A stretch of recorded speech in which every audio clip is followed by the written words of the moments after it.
खुलुमबाय गोजोन फुंबिलि बयनिसिमबो नोंथांमोनखौ आंनि चेनेलाव गासैखौबो बरायनाय बावहरग्रोनाय थाबाय आसा खालामो नोंथांमोना खौरांखौ नायनानै मोजां मोनगोन। मैयानि सानाव सोनाब बंग बिधानसभा बिसायख'थिनि नैथि खोलोबनि भट सोनाया जानानै थांबाय। बे बिधानसभा बिसायख'थियाव सोनाब बंगनि बारानगड़आव ईवीएम गाज्रि जानायनि थाखाय खमैबो 2 घन्टा खावसे समसिमहालागै गोबां घन्टासिम भट सोनो थाखाय नेनो गोनां जादों। जायगानि सुबुंफोरा मिथिहोनाय बादिब्ला खनसेल' नङा खमैबो ईवीएमआ खनथामसिमहालागै गाज्रि जानायनि जाहोनाव भट होनो फैनाय सुबुंफ्रा गोबां रागा जोंखांनायखौ नुनो मोन्दों। सोनाब बंगनि बारानगड़ 72 नं वार्डआव गोलाव सम नेनांनायनि थाखाय बे रागा जोंखांनाय थासारिया सोमजिदों। गुवाहाटी सोहोराव पुलिसजों एरेस्ट खालामजादों। गुवाहाटी पुलिसआ छत्तीसगढ़नि रायपुर पुलिसनि 4 पुलिसखौ सासे सुबुंनि अजद होनायनि उनावनो मैयानि सानाव दिसपुर पुलिसआ छत्तीसगढ़नि रायपुर पुलिसखौ हमनाय जायो। मोनसे केसनि सायाव नायबिजिरनायनि थांखिजों बिथा खालामनानै गुवाहाटीयाव फैदोंमोन छत्तीसगढ़ पुलिसनि मोनसे हानजाया।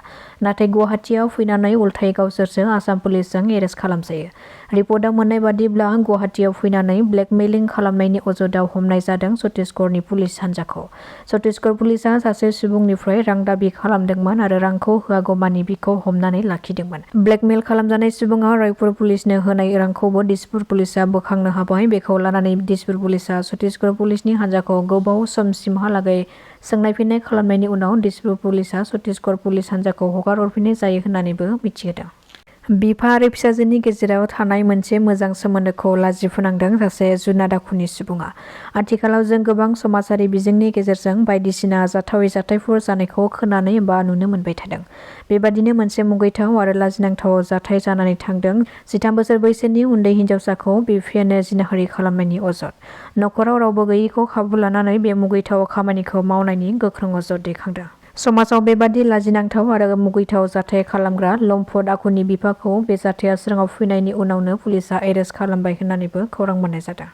अखा हानायनि जाहोनाव फिन आरोबाव दैबानाजों उसिफावदों गुवाहाटी सोहोरा। जेराव लामा सामायाव दैमाजों उसिफावनानै बोहैबोफानानै मानसिनि फारसे जनाय आथिङा जाबोरजों फैनानै बोरियाव थाबथाफैदों। बे जनाय आथिंखौ नुनायनि उनाव जायगानि सुबुंफ्रा सोमोनांदों आरो बेखौ गुबै जनाय आथिं ना नखल आथिं बेखौ रोखा जायाखै। गुवाहाटी सोहोरनि बामुनि मैदाम कलेज लामायाव नुनो मोननाय जादों बे फारसे जनाय आथिंखौ। आरोबाव दिनै नैबे फुंबिलिनि समाव जोंनि जाहारबारि रेन्जनि सिङाव थानाय केलासि थिनसारि नैबे जोंनि रायमना नेसनेल पार्कनि बर्डाराव जों आरोबाव दिनै नैबे समाव जों नुजाफैनो हाबावबाय। सिगाङावनो रायजो राजाफोरखौ जोङो साबायखर बावनो सानदों। मानोना नोंथांमोननि मददनि गेजेरजों थुलुंगानि होनायनि गेजेरजों जों बर' माहारियारि फरायसा आफादा नैबे जिनिखि मिशन 9 लाख बिफां गायनाय बेखौहाय जोङो नैथि दिनाव जों आगान सुरबाय। मैयानि दिना जोबोद मोजाङैनो मोजां थांबाय। जोंजों लोगोसे गोबां डिपार्टमेन्टनिफ्राय जों सहायखौ जों मोनबाय। बिथांमोनाबो फैनानै फिजिकेलि मददखौ होफैबाय गायफैबाय बिथांमोनाबो आरो माखासे बाटारफ्लाइ NGOs बिथांमोनाबो फैनानै जोंजों मदद होफैदों।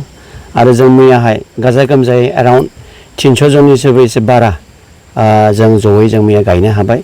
मैया जों 3000नि बारा जों प्लान्टेसनखौ जों खालामजेननो हादों सेथि दिनाव। आरो दिनैहायबो आरोबाव जों बेबायदिनो 3000सोनि बारा जों प्लान्टेसनखौ जों दिनै खालामलांबावगोन। जोङो फुंनिफ्रायनो जों जागायदों आरो दिनैनि जेनोखि प्लान्टेसननि प्रग्राम बेखौहाय जोङो आरोबाव सानसेनि प्रग्राम जों लाबावदों। उद्देश्यआनो जाहैबाय जेरैबायदि बड'लेण्डखौ जों ग्रिनार जों खालामनो सानदों बेखौहाय जोङो आरोबाव साबसिनाव जों खालामबावनायनि माखासे प्लान पलिसिखौ जों लाबाय थादों। मानोना बुङोबा गोबां बेफोरबायदिनो थुलुंगानाय माखासे इन्टेलेक्सुवेल्सफ्रा जोंखौ थुलुंगा होबाय थादों। इनफरमेसनखौ बिथांमोना जोंनो होबाय थादों कि जोंनि बड'लेण्ड ओनसोलनि जिनाखि हाग्रा बा जोंनि फरेस्ट एरियाया जोबस्रांना थांगासिनो दङ। जोबोद दुखु फोरमायदों बिथांमोना डिपार्टमेन्टनिफ्रायबो दुखु फोरमायदों। दा बेखौ लानानैनो जों थुलुंगानायखौ मोननायजों लोगोसे नैबे नैथि दिनाव जों आगान सुरदों।